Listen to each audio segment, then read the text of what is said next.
তো ভর্তা বানানোর জন্য সব পেঁয়াজ কাঁচামরিচ না শুকনো মরিচ নিয়ে নিয়েছি, আর নিয়ে নিয়েছি ধনে পাতা দিয়ে এখন ভালো করে মেখে নেব। তো এখন পেঁয়াজটা মেখে নেব। হ্যালো এভরিওয়ান, আসসালামু আলাইকুম। সবাই কেমন আছেন? আশা করি ভালো আছেন। আলহামদুলিল্লাহ আমরা সবাই ভালো আছি। তো এই যে মাখানো হচ্ছে। তো এখন দিয়ে দেবো একটু সরষের তেল। তো সরষের তেল দিলে কিন্তু ভর্তাটা খেতে আরও দারুণ লাগে।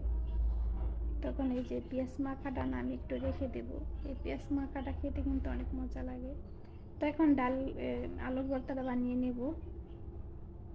তো অনেক দিন ধরে ডালের ভর্তা খাওয়া হয় না, তো এই যে আমি মুসুরির ডালটা সিদ্ধ করে নিয়েছি, সেটাই বানিয়ে নেব এখন। তো এই যে বানানো হয়ে গেছে। তো ফাইনাল লুক আলুর ভর্তা, ডালের ভর্তা আর এই যে পেঁয়াজের ইয়াগুলো রেখে দিয়েছি আমি। তার সাথে যদি লেবু হয় আর দারুণ লাগে। তো এখানে যে গরুর মাংস দিয়ে লাউ রান্না করছিলাম, সেটাই নিয়ে নিলাম। আর এই লাউ চালের ভাত এখন খেয়ে দেখবো কেমন হয়েছে। তো আসলে অনেক মজা হয়েছে। তো কেমন হয়েছে বলবেন। সবাইকে ধন্যবাদ। আল্লাহ হাফেজ।